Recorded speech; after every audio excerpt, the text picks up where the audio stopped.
How long does it take for you to really find food freedom after you remove all addictive foods that destroy the brain's dopamine centers? Hi, I'm Dr. DRZALDIVAR, and I managed to lose and maintain 35 pounds despite struggling with my weight from a very young age and binge eating, depression, anxiety, and the list goes on and on. I also quit my nutrition professor jobs at the University of Miami, Miami-Dade College, and the American College of Sports Medicine and elsewhere, so I could focus on reaching a wider audience online. When we're talking about food freedom, what we really mean is we don't want to be obsessed with a substance that kind of ruled our life. And so this is a hallmark of addiction. I know now there's this buzzword, food freedom and food focus. People understand on a visceral level that they have some serious food addiction issues, but nobody wants to say the addiction word because of all of the connotations and because people feel like if I admit I have an addiction, then that means I have no power over it.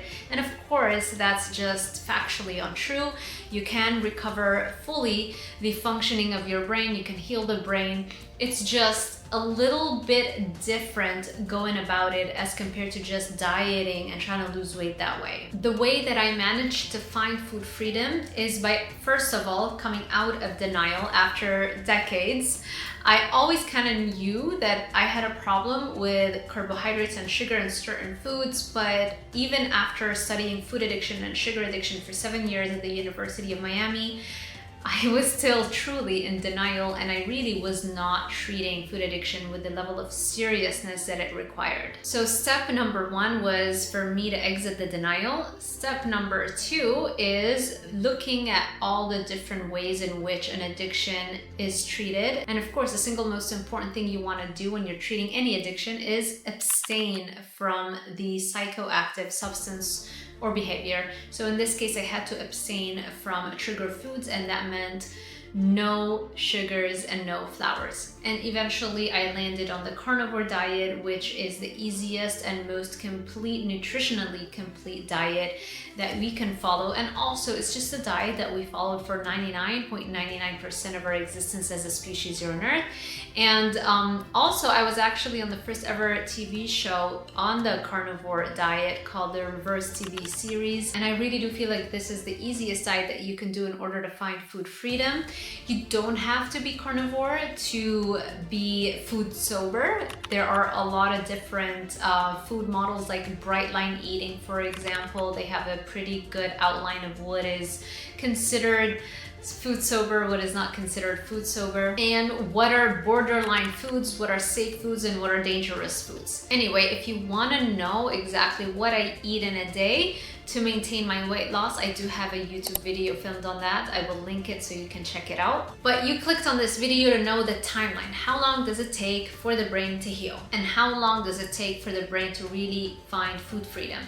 Food freedom and healing the brain physiologically are one and the same. You're not gonna get food freedom and not have those food thoughts and the mental chatter and the food focus. All of that will only happen after you physiologically change the brain and heal all the damage that occurred from the food addiction. What is the damage that happens first with food addiction? First and foremost, you have a destruction in the dopamine receptor, or the D2 receptor. Dopamine, when it gets released, it has to attach to its receptor, the D2 receptor, for you to feel good and not have any urge or any craving for some external source of dopamine.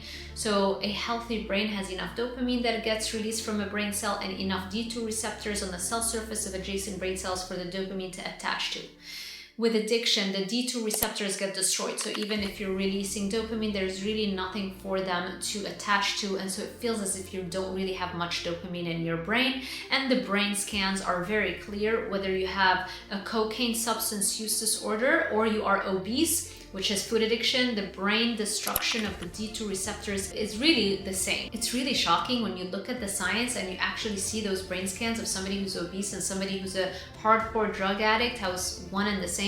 It's very, very alarming that we're not treating this global addiction problem the way that it really needs to be treated. Not only are we not treating it in any way, shape, or form, we're actively subjecting our youngest children to a psychoactive substance like sugars. and addictive foods and ultra-processed foods. And so a lot of them, especially the ones who might have a brain that's vulnerable to addiction, are going to have a very, very difficult time ever really being free from the shackles of addiction. All right, so we talked about the D2 receptor destruction. So step number one would be to heal the D2 receptors and raise it back up again. That can take anywhere between 6 months to 2 years. Usually it's the 2-year mark when the brain chemistry goes back to normal. I like to speed things up again by using exercise, and I outline the brain rehab protocol that I use and that I recommend to my clients in order to speed up the regeneration of the D2 receptors, so we don't have to wait 2 years going about life with barely any dopamine. It's very painful and most people will relapse anyway. And so you can find the protocol in my guide, Dopamine Brain, on DRZALDIVAR.com/shop. I highly recommend that you get it as part of the fitness bundle because it includes 2 other guides that can also help give you a well-rounded protocol to raise D2 receptors as quickly as possible using visualization and exercise. Another major thing that happens with addiction is that the discipline part of the brain, which is the prefrontal cortex that's here right behind your forehead, it shrinks. It physically shrinks in size. And it can take around 50 weeks of abstaining from sugar or any addictive drug for the prefrontal cortex to grow back up again so that it would cross the threshold and look more like a brain of somebody who never had any addiction. Again, you can speed up this process by exercise and visualization and a bunch of other tools that I outline all in the fitness bundle guides. But you can speed things up a lot by doing certain uncomfortable things so that you don't have to wait 50 weeks, which is almost a year, with very limited discipline function and very small prefrontal cortex volume. Also, we see reduced glucose metabolism in the brain in that of an addicted individual versus a healthy brain. And so you can speed up the recovery of that low metabolism of glucose by exercising as well. And I would recommend also shifting into a ketogenic or a carnivore diet so that you start running on ketones and not have to rely fully on glucose as your main energy source.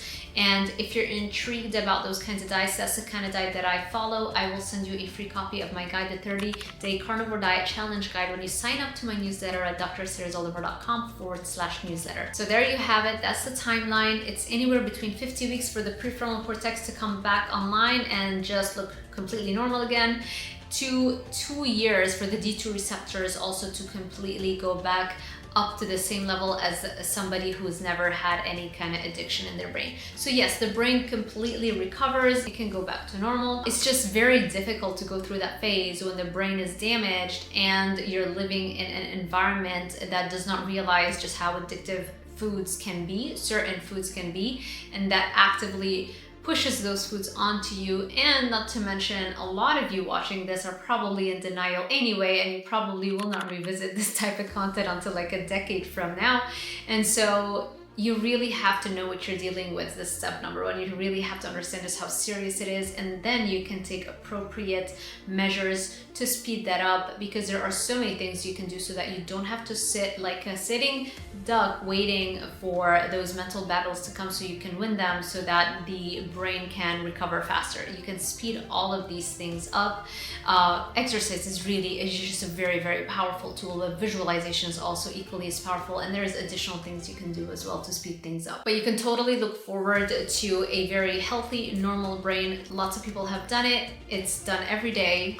You just need to know how to do it. I love this study that showed how people who quit smoking after around 5 years, they no longer get triggered by any trigger for smoking cigarettes. So cue reactivity, which is when the brain lights up just by seeing the drug. So their cue reactivity was similar to that who is a non-smoker. And so you really can completely overcome the addiction and even lose that sensitivity to the cues the longer you are abstaining from the drug of choice. So there is a lot to be excited about, and I hope this video gave you a little bit of a motivation to start the journey.